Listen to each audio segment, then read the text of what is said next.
नमस्कार शेतकरी मित्रांनो, खरीप हंगाम 2025चा पीक विमा कधी वितरित होणार हाच प्रश्न प्रत्येक लाभार्थ्याच्या मनामध्ये निर्माण झालेला आहे। वारंवार प्रत्येक लाभार्थ्याकडून याच प्रश्नाची विचारणा केली जात आहे। आता या प्रश्नाची विचारणा केल्यानंतर राज्य सरकार यावर काय पावले उचलले जात आहे आणि यापूर्वी मुख्यमंत्र्यांच्या माध्यमातून कुठल्या प्रकारची घोषणा केली होती हे थोडक्यात पाहण्याचा प्रयत्न करूयात। जवळपास 45 लाख आपले शेतकरी जे आहेत यांचा विमा आपण उतरवलेला आहे। विमा उतरवलेल्या शेतकऱ्यांना याच्या व्यतिरिक्त आता त्याचं कॅल्क्युलेशन चाललेलं आहे, पण याच्या व्यतिरिक्त अगदी कन्झर्वेटिव्ह साईडला जरी आपण पकडलं तरी ज्यांचं पूर्ण नुकसान झालेलं आहे अशा शेतकऱ्यांना साधारणपणे 17,000 रुपये हेक्टरी विम्याचे पैसे मिळतील।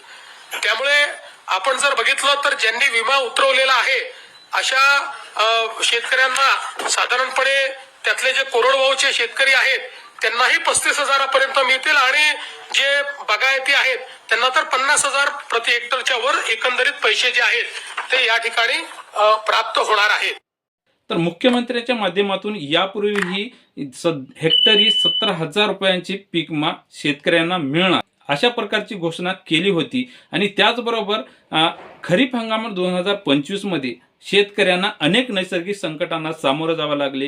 त्यामध्ये अतिवृष्टी असो, गारपीट असो, काही शेतकऱ्यांची पिके वाहून गेली तर काही शेतकऱ्यांचे जमिनीसकट पिकासकट खरडून गेलेली क्षेत्र, त्याचबरोबर काही शेतकऱ्यांचे गुरेढोरे वाहून गेली आणि काही शेतकऱ्यांना स्वतःचा जीव गमवावा लागला। अशा परिस्थितीमध्ये शेतकऱ्यांचे अतोनात प्रकारचे नुकसान झाले असताना देखील शेतकऱ्यांच्या उत्पन्नामध्ये घट आली। यावरही मात करून प्रत्येक शेतकऱ्यांनी जवळपास 45 लाख शेतकऱ्यांनी या पीक विमा कंपनीमध्ये सहभागी होऊन स्वतःची रक्कम भरून या पीक विमा कंपनीमध्ये सहभागी झाले आणि पीक विमा मिळवण्यासाठी ते पात्र असताना देखील कुठल्याही प्रकारची ॲक्शन या सरकारकडून घेतली जात नाही आणि या पीक विमा कंपनीकडून घेतली जात नाही। याचबरोबर पीक विमा कंपनी जवळपास पीक कापणीचे प्रयोग डिसेंबर महिन्यामध्ये पूर्ण झालेले आहेत, त्यांचा अहवाल देखील पूर्ण झालेला आहे, त्यांचे परिणाम देखील समोर आलेले आहेत आणि त्यांच्या क्रायटेरियानुसार त्यांच्या नियमानुसार जानेवारीमध्ये हा पीक विमा मिळणं गरजेचं होतं।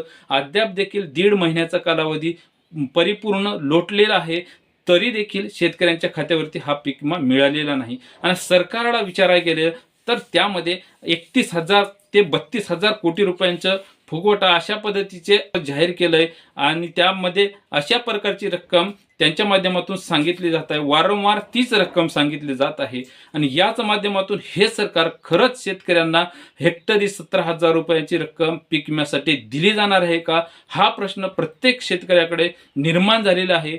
याच माध्यमातून हा पीक विमा मिळवून देण्यासाठी केंद्र सरकारला जाब विचारले असता केंद्रीय कृषि मंत्री काय म्हणतात ते थोडक्यात पाहूया। जो हुआ है रिमोट सेंसिंग के माध्यम से तो तत्काल पता चलता है कितना नुकसान हुआ है, लेकिन कई सरकारें अब इसको नहीं अपना रही।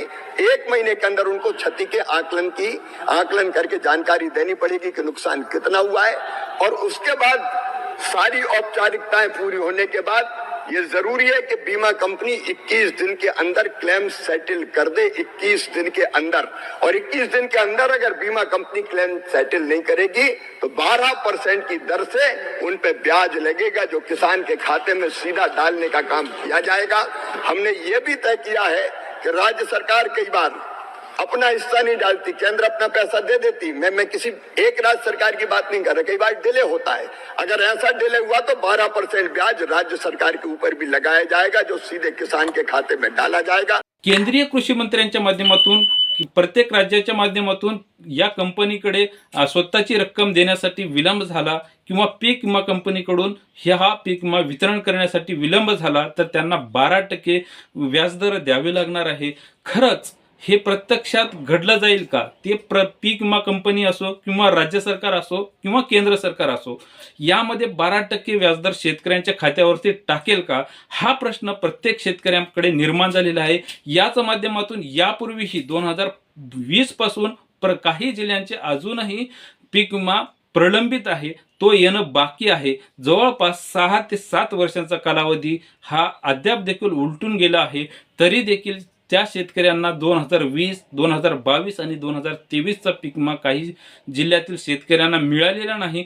खरंच यावर्षी अशा प्रकारची ॲक्शन घेतली जाईल का, हा प्रश्न शेतकऱ्याकडे निर्माण झालेला आहे. आणि नेमका हा पीक विमा कधी वितरित होतोय, याच प्रश्नाकडे आणि याचकडे प्रत्येकाचे लक्ष लागलेले आहे. नेमकं केंद्र सरकार व राज्य सरकार यावर काय पावले उचलली जाईल, शेतकऱ्यांच्या खात्यावरती 12% व्याजदर कंपनीकडे घेऊन देईल का, आणि राज्य सरकार तेव्हाच या पीक विमा कंपनीला ही रक्कम दिलेली आहे आणि केंद्र सरकारकडून देखील ही रक्कम पीक विम्याची रक्कम या कंपनीला दिलेली आहे. नेमकं ही कंपनी नेमकं का उशीर करत आहे, हा मोठा प्रश्न निर्माण झालेला आहे. याचबरोबर शेतकऱ्यांच्या माध्यमातून अनेक ठिकाणी आता आंदोलन केले जात आहेत किंवा काही ठिकाणाहून अर्ज दाखल करण्याचा आंदोलनाचा इशारा देण्यात येत आहे.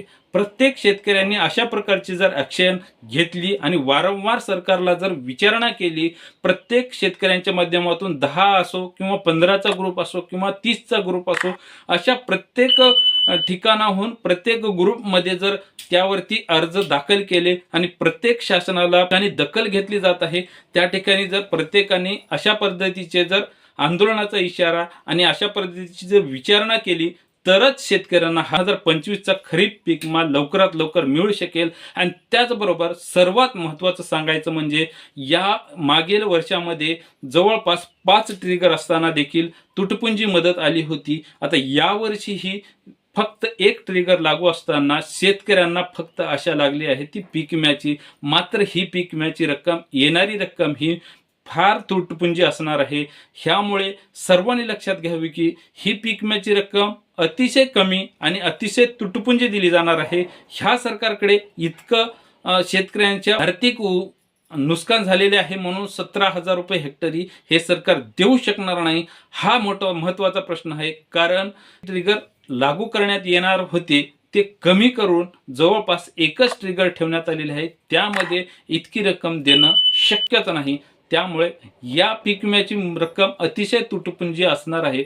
आणि याचबरोबर पीक विमा मिळून घ्यायचा असेल तर प्रत्येक शेतकऱ्यांना एकत्र येऊन ह्या सरकारला वारंवार जाब विचारणं गरजेचं आहे. तेव्हाच कुठेतरी या सरकारला जाग येईल आणि त्यामुळेच तुम्हाला थोडक्यात जेवढा का होईना तुमच्या खात्यावरती पीक विमा लवकरात लवकर मिळेल, ही एक माफक अपेक्षा. आणि प्रत्येक शेतकऱ्यांच्या माध्यमातून अशा प्रकारच्या ॲक्शन घेतल्या जातील, ही एक माफक अपेक्षा. ही माहिती तुम्हाला अवश्य उपयोगी पडेल ही आशा करतो. पुन्हा भेटूयात अशाच नोंदवायचं. तोपर्यंत या चॅनलवरती तुम्ही नवीन असाल तर या चॅनल नक्की सबस्क्राईब करा, जेणेकरून अशा नवनवीन व्हिडिओचे अपडेट तुमच्यापर्यंत वेळोवेळी पोहोचत राहील. पुन्हा भेटूयात अशाच नवीन माहिती. तोपर्यंत तुमची व तुमच्या जवळच्या माणसांची काळजी घ्या. धन्यवाद.